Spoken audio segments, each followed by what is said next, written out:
mag-ride tayo ngayong umaga. Monday morning holiday ngayon, kaya may time tayong mag-rides. Dito pa ako sa bahay. Napangin ako pa kay kuya yung bike.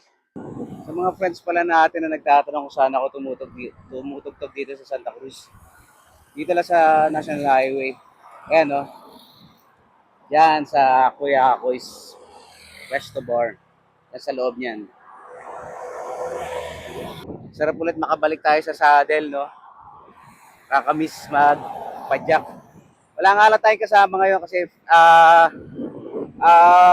parang mas trip ko ngayon na solo lang rides. Dito na tayo sa Bubukal. Tanaw dyan yung Mount Banao, kaso maulap. Kaya tinuloy ko yung rides ngayon kahit naalanganin oras na. Maraming nagra-rides dito. Kaya itong way na to, yung mga galing Antipolo. Pag naglalaguna loop sila. Tapos dito sa likod, papuntang Las Bañas yan.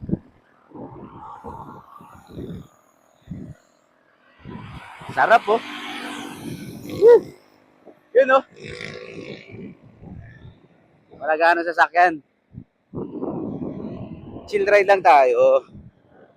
Ngayon lang tayo nakano rito sa bike natin Ilang months din. Siguro yung huling bike namin, kasama pa si Robel. Kasi si Robel nasa barko na Nagkarlad kami ata yan yung huling rides namin. Na magkakasama kami. Kulay tatay yung SM. Hindi na tayo sa Pagsanhan.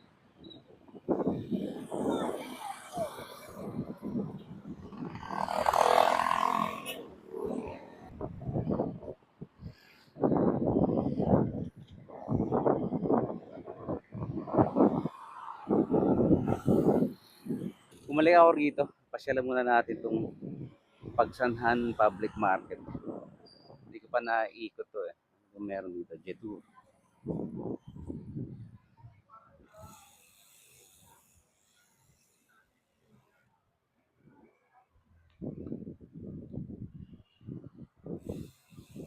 Mga tahimik na.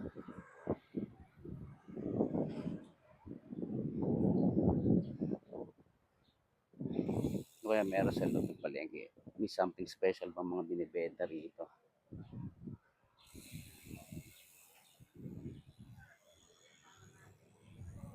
Nahanap ko yung mga kakanin Mga yung locally made na kanin, suman.